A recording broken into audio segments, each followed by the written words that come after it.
It was on my 25th birthday in 2010 and I dove into my pool, something I've done 1,000 times, and it was just that a few inches give or take, just where I can't really remember where. I think I just skimmed the bottom of the pool and my neck's just slowly creased back and dislocated, and it's just pinched on the spinal cord.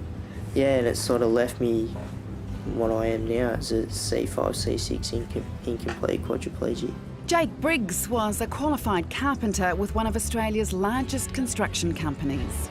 After my accident, the main thing that I was worried about was my future employment. There are lots of Australians living with disabilities that aren't employed or don't have jobs. Jake's one of thousands of Australians who will experience a life-changing accident. I don't want to fit the stereotype. I just want to get out and have a go. He's proud of his Indigenous heritage, but he's shocked that only 13% of Indigenous Australians with disabilities have jobs. Well, employment levels for people with disability in Australia are appalling. That's because of an attitude barrier that exists amongst a lot of people making employment decisions regarding people with disability, and also about a whole lot of myths that exist about employing people with disability, which we need to bust. Jake knew he'd never wield a hammer again, but he wanted to work. Yeah, it's hard.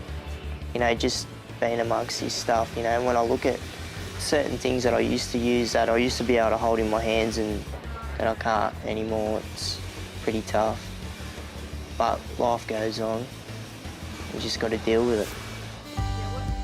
Jake's employers retrained him. He's gone from wielding a hammer to preparing contracts. He only needed minor modifications, hands-free phone and voice-activated software. Wake up. Dragon voice activation software. So I'm an assistant contracts administrator, been involved with financial and commercial risk management within the letting of subcontractor agreements, financial reporting, drafting of agreements and some subcontractor management.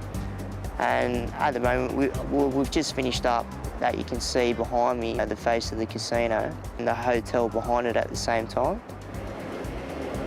I feel fortunate with the support I have from work, and that gives me the opportunity to be a voice for the disadvantaged, which I'm really happy and determined to be a part of. Jake's joined the board of the Aboriginal Disability Network to seek employment opportunities for Indigenous Australians with disabilities. High school sweetheart Amy has also stood by him. I'm very proud of what Jake has achieved since, well, both pre and post-accident. There is a complaints process available to all Australians. The goal is for more employers to recognise the value of employing people with disabilities.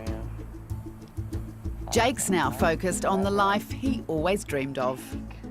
And throughout the whole period of my accident, Amy's always been there and she's never taken a back step. It's always moving forward with me, so I can't ask for anything else more. So, and I'm just stoked I get to marry her next November on the 30th.